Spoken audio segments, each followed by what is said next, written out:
City coordinators, along with Matt and Christy. Welcome to the Dallas Entrepreneur Center. Big round of applause for the deck. Thank you so much for being an amazing host and venue every single week, 9 to 10 a.m.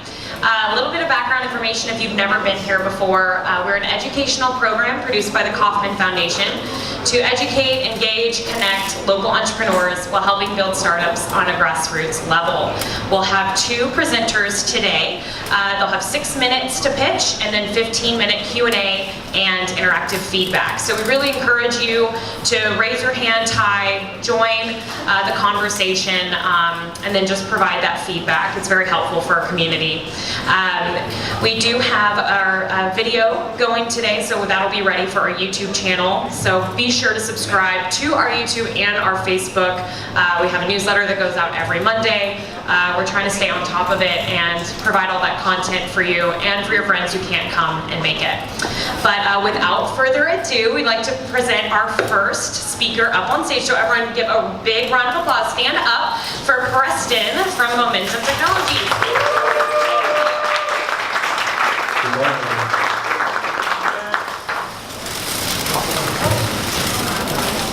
Hey, go ahead, do more. That's all right. Well, let me tell you about that.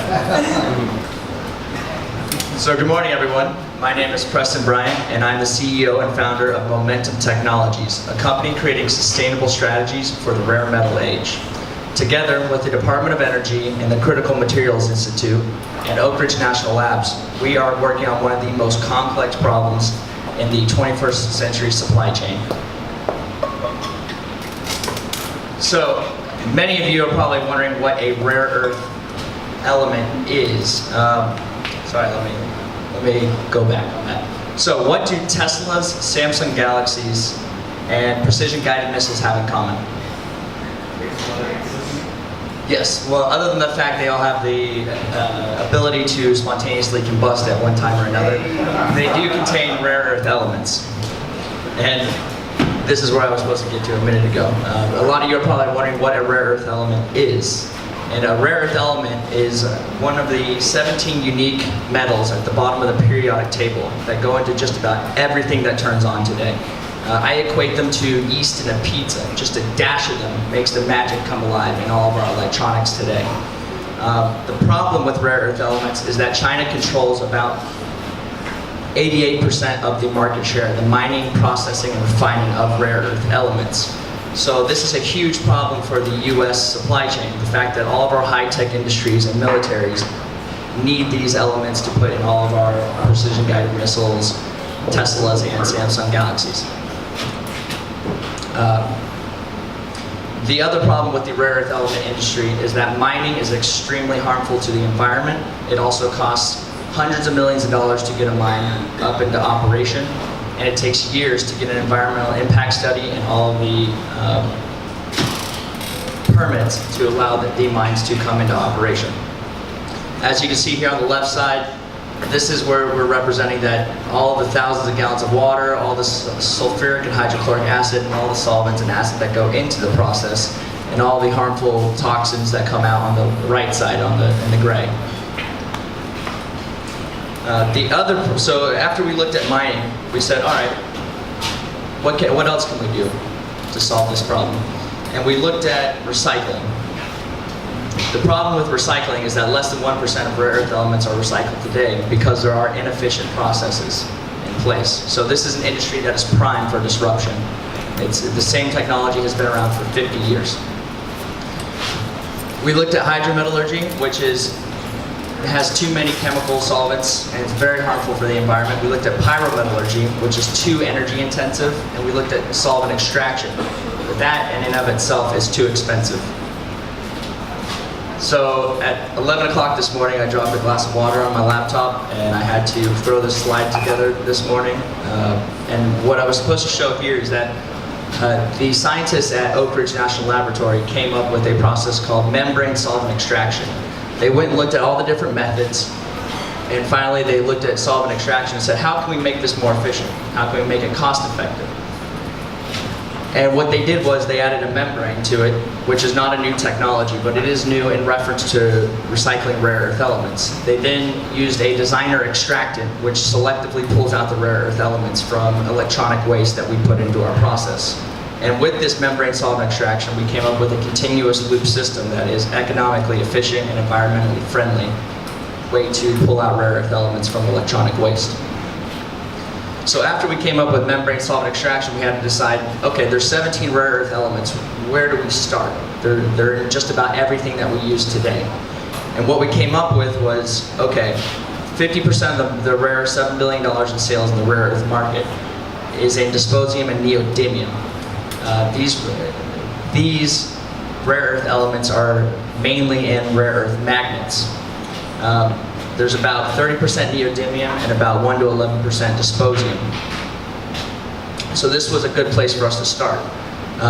What we also found out was that the rare earth magnet market has just grown exponentially in the past 5 years. It's doubled, and it's supposed to add another $5 billion in the next 4 years. Everything that you use that has a motor inside of it has a rare earth magnet, even if you're aware of it or not. At that point, we decided to look at all the different places of where rare earth magnets are used. MRI machines, sensors, generators, hard drives, motors. What would we approach and what would we use to recycle? And our solution was hard disk drives. Hard disk drives contain just a tiny magnet in them that helps the hard drive keep the memory on the disk that is rotating within it. So we said, okay, well, we can just go to these hard drive recyclers and we can just add a new product line right onto the process that they already have going on. The problem with that, though, is that all of these e-recyclers shred up these hard drives. So all the magnets are just thrown into the waste. They're just shredded up and sold off to China as waste. So this is the conventional process for recycling a hard drive. They go and take the hard drive, pull out the printed circuit boards, and then shred it up, and then separate out the plastics from the metals. Not a very efficient way to recycle. So with this problem, we went back to Oak Ridge National Labs and said, hey, we need to figure out a way to pull these magnets out of these hard drives. And what they came up with was a solution to an automated disassembly line.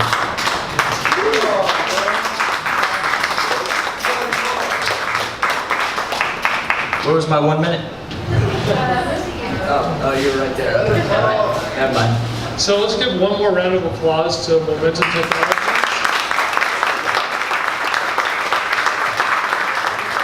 And so what we want to do is open up the door for feedback and for questions. So who's got a question?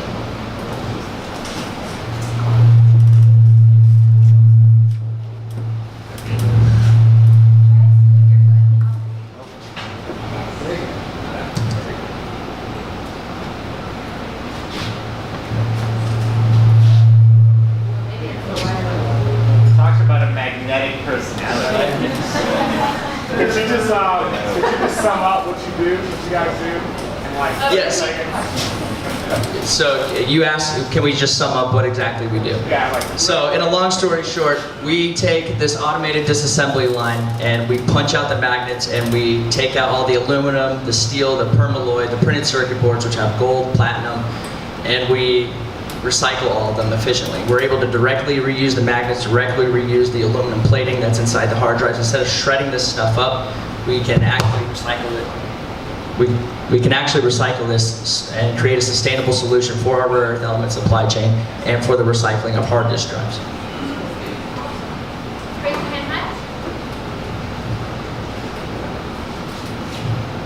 How did you get into this, and what's your background to speak knowledgeably on this?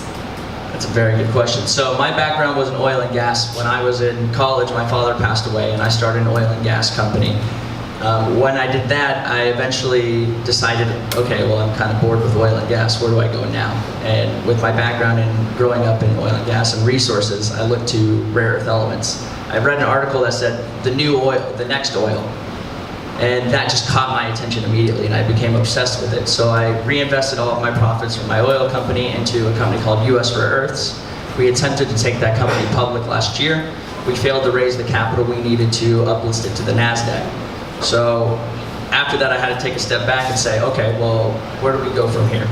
And with that, I found out about this technology that the Department of Energy was working on to recycle rare earth elements. And I decided, okay, I know a little bit about oil and gas, and I saw what fracking did to the oil and gas industry.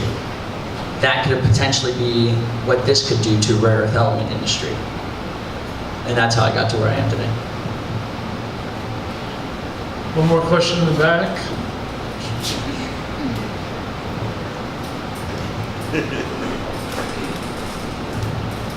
Is this process in place now? Are you guys recycling right now? Or is this kind of end up drawing on the drawing board? Right, so we are still in the development phase. We are working with one of the top robotics universities in the US to help us develop the prototypes of this disassembly technology.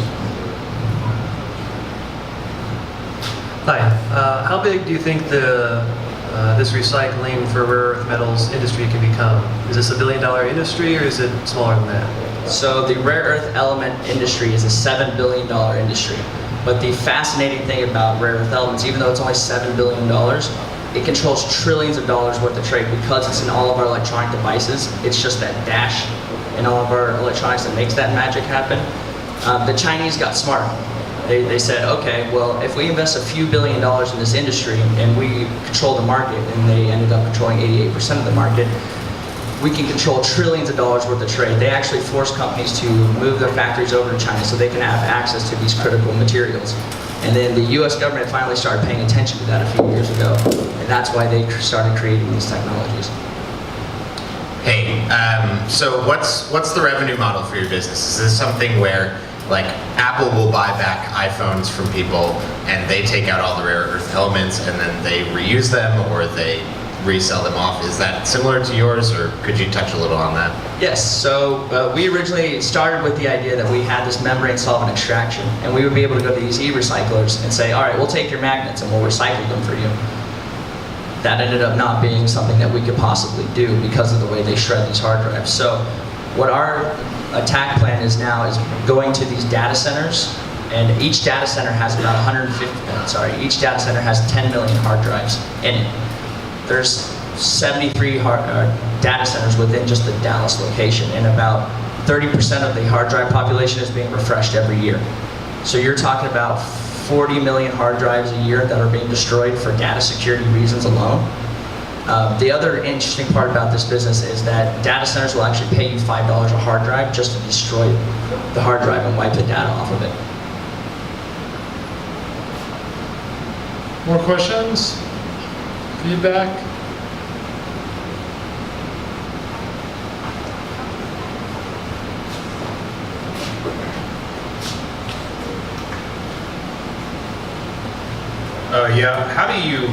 Is this a proprietary technology that you're using, or how are you using this? You don't own the membrane solvent extraction process, or how does that work? So I didn't create the membrane solvent extraction process, but I have an exclusive license with the Department of Energy for the technology.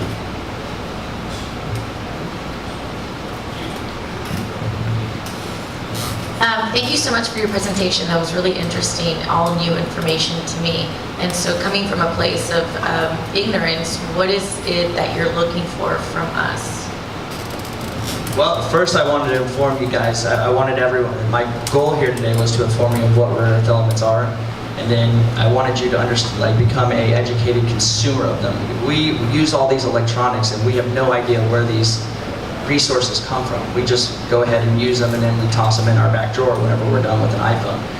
It's responsible to actually end up recycling all these materials. The average household has about 22 devices in it that they haven't tossed away. I still have a bunch of devices, which unfortunately, being a CEO of a recycling company is kind of a problem. But my goal is to inform everybody and let them know that we don't need to keep exporting our waste and all of these environmental problems to developing countries. We can actually do something about it here. More questions? Okay, well, we'll get one more round of applause for Momentum Technologies. So one last question. it was already asked in the back, but is there anything specifically that this community can do for you? Just keep on learning. Okay, thank you very much.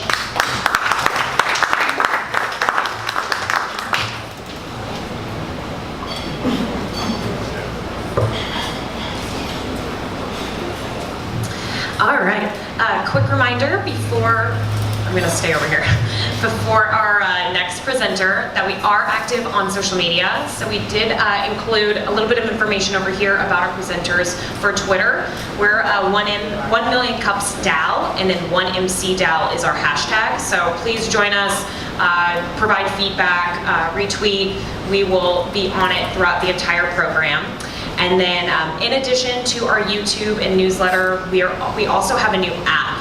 So if you go to the App Store and just search 1 Million Cups, you will find our new application up, and then you can also provide feedback through there as well.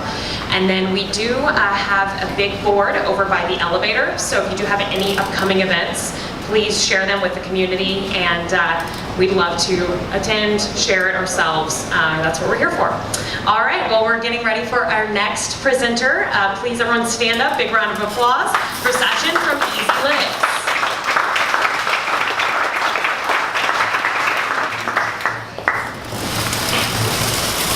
Good morning. My name is Sachin Makai. I'm one of the founders of EZLytix, and I have Carl, my co-founder, sitting here in the audience. EZLytix is a cloud-based analytics as a service solution for small and mid-sized manufacturing companies. Analytics has been around for a long time. It continues to evolve from descriptive, predictive, prescriptive, big data, little data, social media, the list goes on. Unfortunately, small and mid-sized companies have not embraced analytics as much as they should have to make data-driven decisions for the company. So our goal is to provide fast, easy, and affordable analytics for small and mid-sized companies. And I want to share some of the challenges which the small and companies that they face, because of which they have not adopted analytics. So before I get into this, I just want to share a quick background of my life prior to EZLytix.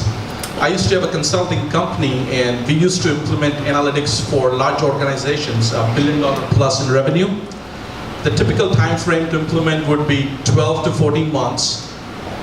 We would need about 8 to 10 resources, and our consulting fees alone would be anywhere from $800 to $1 million. And there's no way small and mid-sized companies can afford that kind of spend, or they can justify the return on investment on that kind of capital investment. And that is the reason why we decided to start EZLytix. Besides the challenges that they face about huge capital investment, resources, there are certain operational challenges that small and mid-sized companies face. The data is scattered all over the place. There's very poor data management within the organizations. If they have data coming from 3 different systems, the color white is spelled like 3 different ways, and it's very difficult for them to correlate. So what we have done is provided analytics as a service. We can extract data and integrate into our cloud application. We have a self-service application where they can manage their data. We have a mini data management software part of our product. And it fits into a predefined data model where they can have access to dashboards, reports, and KPIs for their industry. And all of this, we can get them up and running in 5 days. So that is the biggest advantage that we offer. And the whole thing we offer for a price of less than 1 FTE. If a company decides to do it on their own, they would need to procure a software and hire about 3 to 4 resources, and the average spend, annual spend, would be anywhere from $300,000 to $400,000.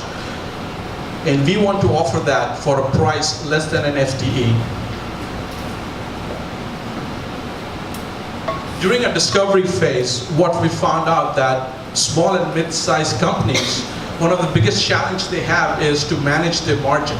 Most of the CEOs and CFOs, they report their margin, but they don't have the right insights for them to manage the margin more accurately. So that is what we offer. We give them the ability to manage their margins more effectively. So the first module, part of our product, is Sales and Margin Analytics. And this allows these executives to manage their margins by customer, by sales reps, by region, by product mix. It's like a Rubik's Cube. You can slice it and dice it and look at the data in n number of dimensions you want. So this also allows them to identify new growth opportunities for them or fire a customer which is actually not making enough margins for them.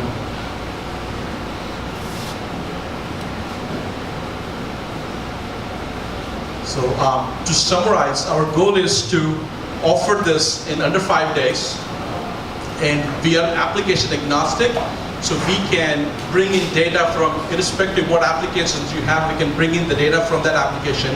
Our self-service web application allows them to manage their data, and it's a real-time data, so you don't need technical resources. Every time you make a change in the configuration, it's all real-time. You don't need a technical resource to manage it. And since we offer it as a SaaS as a service, any custom report, KPI, dashboard you need, we do it for free, part of our subscription. So you never have to build a BI team. And in small companies, they're always working on a very lean IT staff. They don't really have a traditional BI team. So this is a perfect model for them. We also load government data that allows the companies to correlate with outside data to see if they are capturing enough market share or not in that industry, in that region by MSA.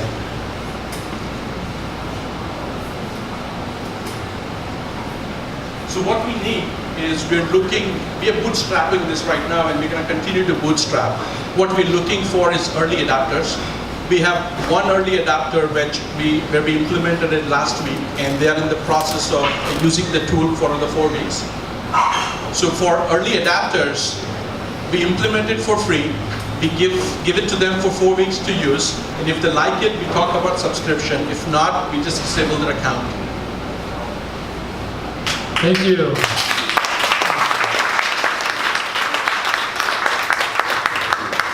So we're going to open it up for questions and feedback.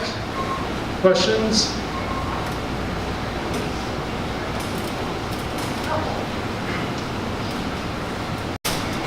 I know you said you work in the manufacturing industry, but what prospects, if any, do you have in the healthcare space? Like what small hospital, companies, Right now, the module that we have is designed for manufacturing. We have additional modules in the pipeline for procurement and spend, and that is actually very more driven towards healthcare industry because they procure a lot of material.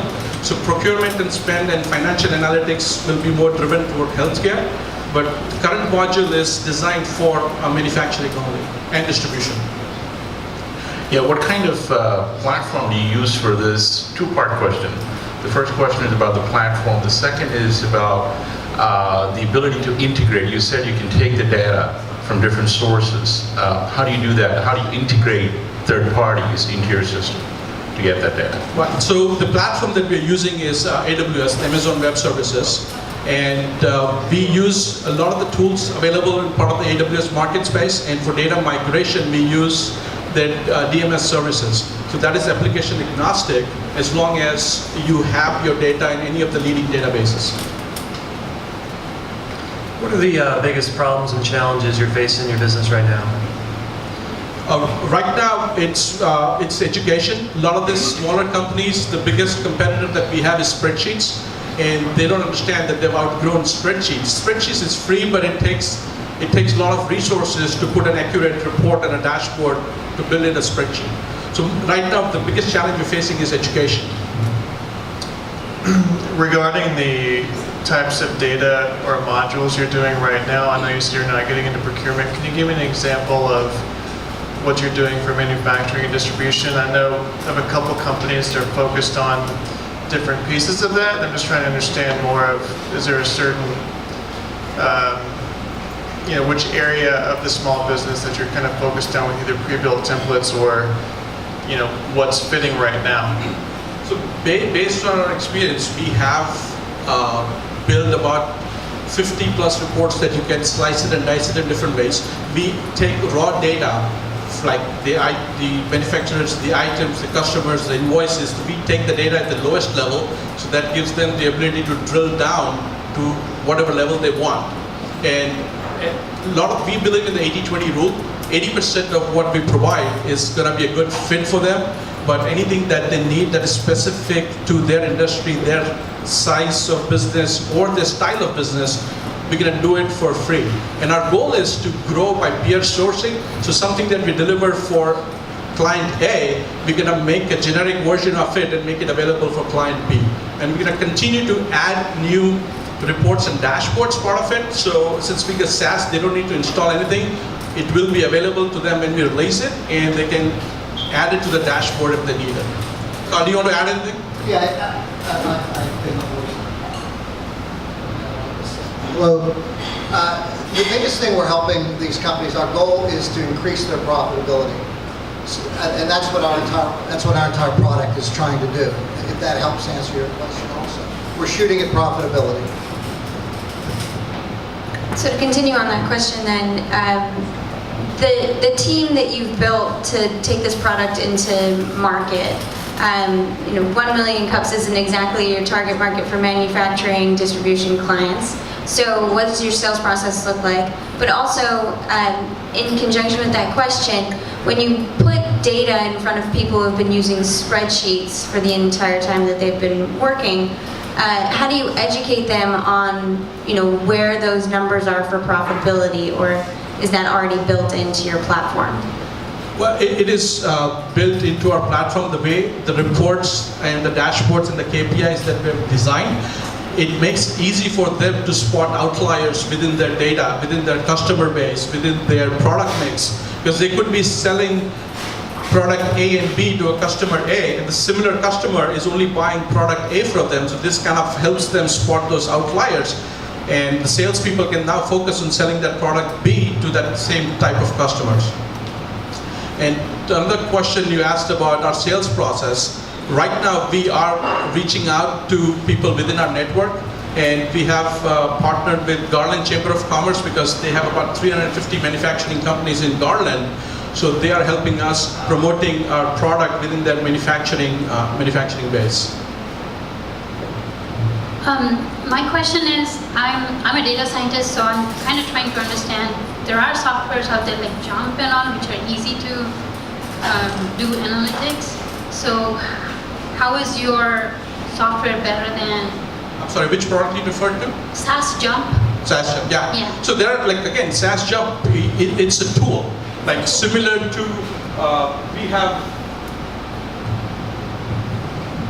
it's just a visualization tool, and there are like 50 plus visualization tools like Tableau, Click, but all those tools, it's not going to work out of the box. You still need to put a team together in order to create the data model, the reports, the dashboards, and I have implemented using Tableau, and it takes about 6 to 8 months for us to use that tool. So visualization tool is just a small piece of what our solution is.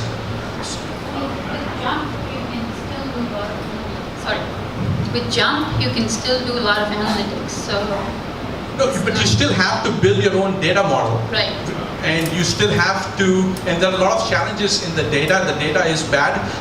What you feed in is what you're going to see out. So that is why we have a web application that actually helps them do master data management as well. So do you have like a free trial? Yeah. Can I just explore it? Well, we can give you a demo, and we can give you access to it, but that access will be with our data. But if you want to use it with your data, we can use your data and get it up and running also in 5 days.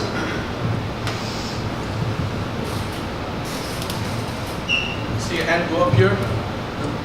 More questions? Feedback? What motivated you to go from the $5 billion companies to doing small businesses? Can you repeat the question? What motivated you from going from the $5 billion companies to doing small businesses?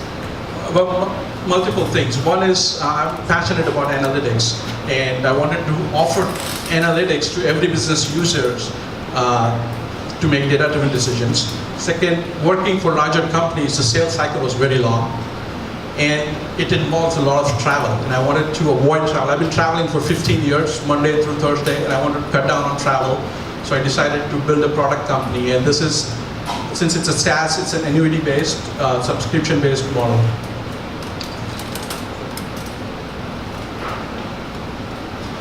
Feedback, questions? So one last question. What can this community do for you? Where I'm looking for opportunities where I can go present and educate, and if there is any introductions that they can make. And we're also looking for active partnerships with channel partners like management consulting firms, managed service providers, because they actually work with the same kind of companies that we want to go after. So any introductions to those kind of companies would be very helpful. Great. Can we get a round of applause for EZLytix?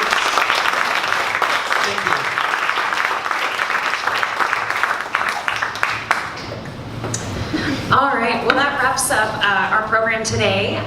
Tomorrow starts We Dallas, a series for women entrepreneurs. It's going to be throughout the entire month of October. So ask anyone at the deck for more information. You can visit their Facebook website, and we hope to see you there. And then that's it for today. So see you next Wednesday if you can't make it to any of the other We Dallas programs. Thank you so much.